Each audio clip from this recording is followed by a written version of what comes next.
A to Z Mysteries, Book Number 22, The Vampire's Vacation, by Ron Roy. Chapter 7. How about if I flip a coin? Dink asked. He pulled a quarter from his pocket. Winner gets to choose who rides in front. I'll take heads, Brian said. So you can have tails, Dink told Bradley.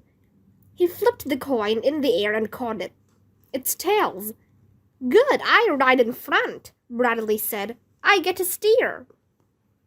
Riding in back is good too, Dink said to Brian. You get to enjoy the ride but don't have to do any work. Thanks, Dink, Josh said. He led Polly to an upside-down wooden box. Bradley climbed on the box. Then Josh boosted him onto Polly's bare back. Dink helped Brian up behind his twin brother. Hold on to Bradley, Dink said. Let's run fast, Bradley yelled. We're not running, Josh said. We'll take a nice walk down to the river and back. Don't fall off, you monkeys. We're not monkeys, yelled Brian. We're cowboys. Holding Polly's lead, Josh walked her into the meadow behind the barn. Dink walked next to the pony, making sure the boys didn't lose their seats. Polly clopped along, dipping her head to munch the tops of weeds. Soon they crossed a river road and stopped on a grassy bank of the Indian River. Can we go swimming? Bradley asked as Polly dipped her muzzle into the water. No, we're going back home as soon as Polly gets her drink, Josh said. He and Dink sat on the grass and watched Polly drink. I wonder if Officer Fallon found out anything about Dr. Cula, Josh said, keeping his voice low so the twins wouldn't hear. The boys sat and thought about the strange man in black. I've been thinking about those Band-Aids, Dink said. What about them? Josh asked. They were all the same, Dink replied. Why would 3 different people all have the exact same kind of round Band-Aid on their neck? That is weird, Josh said after a minute. You'd think one person might choose a round one, but someone else would choose a regular strip, right? Right, Dink said. We're thirsty, Bradley yelled from Polly's back. Josh stood up and gently pulled Polly's head away from the water. Let's go home, girl, he said. Soon they were back at the barn. Dink helped Brian and Bradley off Polly's back, and the twins raced toward the house. Let's go call Ruth Rose and see if she heard from Officer Fallon, Josh said as he let Polly into the corral. Dink and Josh walked across the yard to the kitchen door. The twins were standing in front of the open refrigerator, fighting over a carton of apple juice. Freeze! Josh yelled. The boys turned to look at him. Okay, now please hand me the juice, wash your hands, and sit, Josh said. The twins did as they were told, and Josh poured 4 glasses of juice. He got a box of cookies from a shelf and gave each boy one.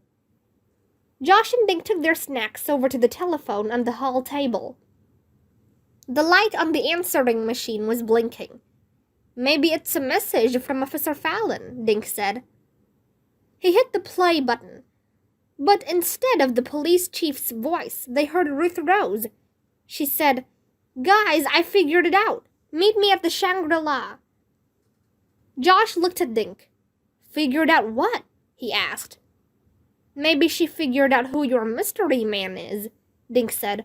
Remember, she thought he looked familiar. So why did she go to the hotel without us? Josh asked.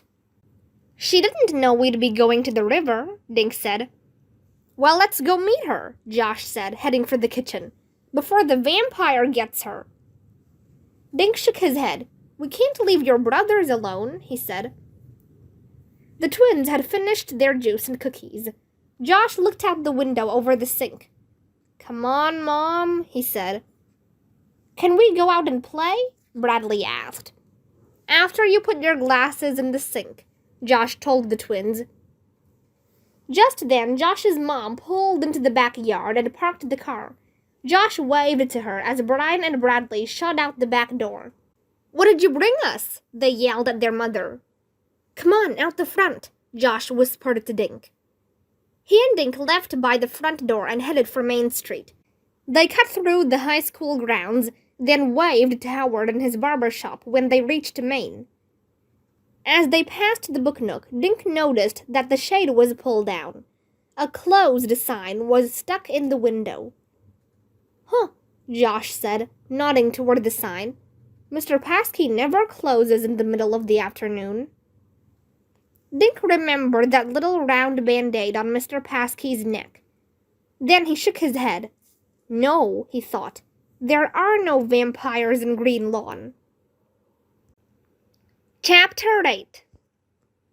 A few minutes later, Dink and Josh walked into the lobby of the Shangri-La Hotel.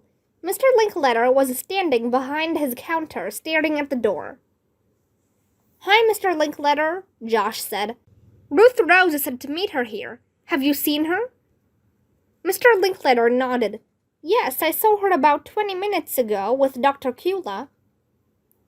Dink's eyes went to the little round band-aid on Mr. Linkletter's neck. "Do you know where they went?" he asked. "No, I didn't notice," Mr. Linkletter said.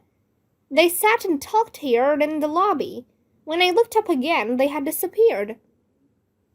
Dink remembered how the mysterious man in black disappeared from Ellie's diner and the book nook. "Of course," Mr. Linkletter went on, "Dr. Cula could be up in his room. He likes to nap during the day."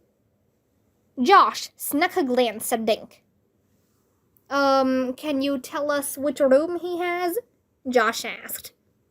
"That would be room 202, he said. "Feel free to go up and check." Dink grabbed Josh by the arm and tugged him toward the elevators.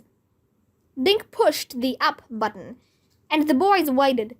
Seconds later, one of the two elevators arrived with a ping. Dink and Josh stepped inside. "Did you see that?" Dink asked. "Mr. Linkletter didn't even check his register. How did he know which room Dr. Cula had?" "Yeah, and he never gives out room numbers," Josh said. "He always says guests at the Shangri-La pay for privacy." "And did you notice how nervous he looked?" Dink said. Josh nodded. His mustache was practically doing a dance on his lip. The elevator pinged, and the doors slid open. Dink and Josh stepped into the long corridor and stood, listening. No one was in the hallway, and it was very quiet. The small wall lights cast a dim glow onto the carpet. "This is creeping me out," Josh whispered. "What if that guy is in his room just waiting for us?" "Right now we have to find Ruth Rose," Dink said. He pointed to room 202. "Let's go." They tiptoed toward the door. Dink got ready to knock, then noticed that the door was already partly open. He raised his eyebrows at Josh, who was staring back at him. Dink pushed the door open a few more inches. "Dr. Cula?" he called through the crack. "Anyone here?" No answer came. Josh nudged the door fully open with the toe of his sneaker. There was no one in the room. The boys saw a TV set, a desk, an armchair, and night tables with lamps on both sides of a neatly made bed. "It looks like no one is staying here," Dink said. "Mr. Linkletter did say room 202, right?" Josh nodded. The boys tiptoed into the room for a better look. Dink felt goosebumps marching up his arms and legs. Then he noticed a loud hum. "The air conditioner is blasting," he said to Josh with a shiver. "It's freezing," Josh answered. He walked across the room and stopped at the closet door. He looked at Dink. "Should I open it?" Dink nodded. Josh pulled the closet door open, then gasped. "What?" Dink said, hurrying over for a look. On the floor sat a black leather suitcase. Hanging above the suitcase on a hanger was a long black cape. "He disappeared again," Josh whispered. Let's get out of here, Dink said. We have to find Ruth Rose. Maybe she went back home, Josh suggested. Maybe, Dink said as they walked toward the door. Against the wall to the right of the door was a small table they hadn't noticed when they entered the room. On it was a sheet of paper. A box of Band-Aids sat on top of the paper. Dink picked up the Band-Aid box. The little round kind, he said, reading the words on the box. Oh my gosh, Josh said, pointing to some writing on the paper. Dink picked up the paper. It's a list of names, he said. He read the list out loud. Ellie Landolph, Ernest Paskey, Lionel Linklater, Ruth Rose Hathaway, Dink Duncan, Joshua Pinto. The names were written in purple. The first 3 names had purple check marks next to them. The vampire checked off the names of the people he bit on the neck, Josh wailed. And our names are next. I think I'm gonna be sick. Dink studied the list. He was especially interested in the purple writing. Where had he seen that color before? Then Dink remembered. He brought the paper up to his nose and took a deep sniff. He smiled. Who do you smell? Josh asked. Dink grinned at his friend. Jelly beans.